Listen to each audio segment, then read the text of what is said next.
Good afternoon, everyone, and thank you all for being here to celebrate 40 years of Etna. It's an incredible milestone, not just for a building, but for the people, the energy, and the community spirit that have kept it thriving for 4 decades.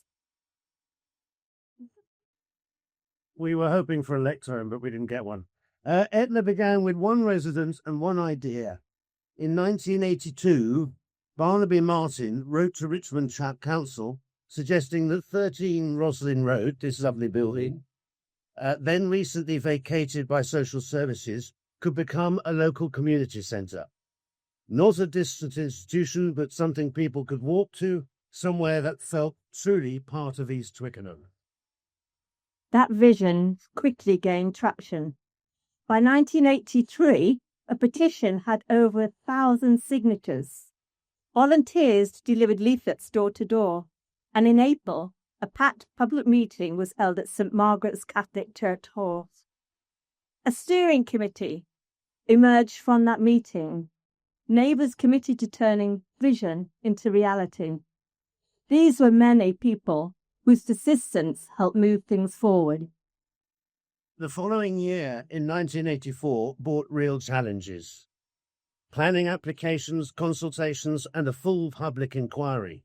But the team stayed the course, always with a strong belief that East Twickenham and St Margaret's deserved a space of its own, thanks to those who never gave up.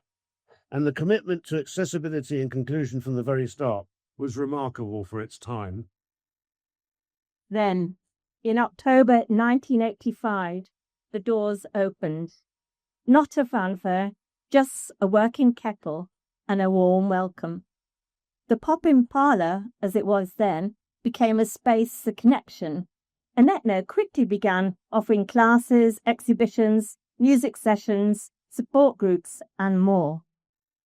Sadly, Barnaby was not here to see his vision realised, but many others were, and it was thanks to volunteers and fundraisers, painting walls, running jumble sales, letting out rooms, making it all possible. And central to it all was Mark Brownrigg, our first chair, who guided East Twickenham Neighbours Association, now fondly known as Etna, with commitment and passion for over 20 years.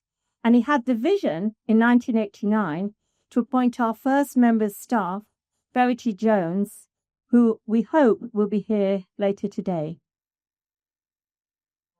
Michael Phillips, here sat, took over his chair some 20 years ago, and with Verity continued to build Etna.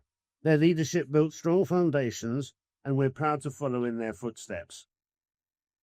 Now we get to why we're here. When Verity stepped down around about 12 years ago, Michael resigned as chair, and Ian and I took on our positions. Me as chair, Ian as treasurer, working closely with Vanessa, who you all know is our amazing centre director. Shouldn't be too nice to her, but anyway. Since then, Etna has continued to evolve, responding to new needs, surviving the pandemic, and supporting an ever-growing mix of people and projects. But through it all, the core values have stayed the same. Local action, shared space, and people looking out for each other. A true community. We want to thank every one of you who's been part of that story. From the founders and the early campaigners to the staff, trustees, volunteers, and centre users, and friends we're lucky to work with today. And while today is a time to look back with pride, it's also a moment to look ahead. We know the need for places like Etna, spaces where people can connect, hasn't gone away. In fact, it's probably more important than ever. Because if one letter written in 1982 could spark all of this, just imagine what could happen and could be achieved in the next 40 years. So whether you've been part of Etna for years or just walked through the door this year, Thank you. This anniversary belongs to you. So, So we're both saying this. So happy 40th anniversary, Edna. Thank you. And here's to many more.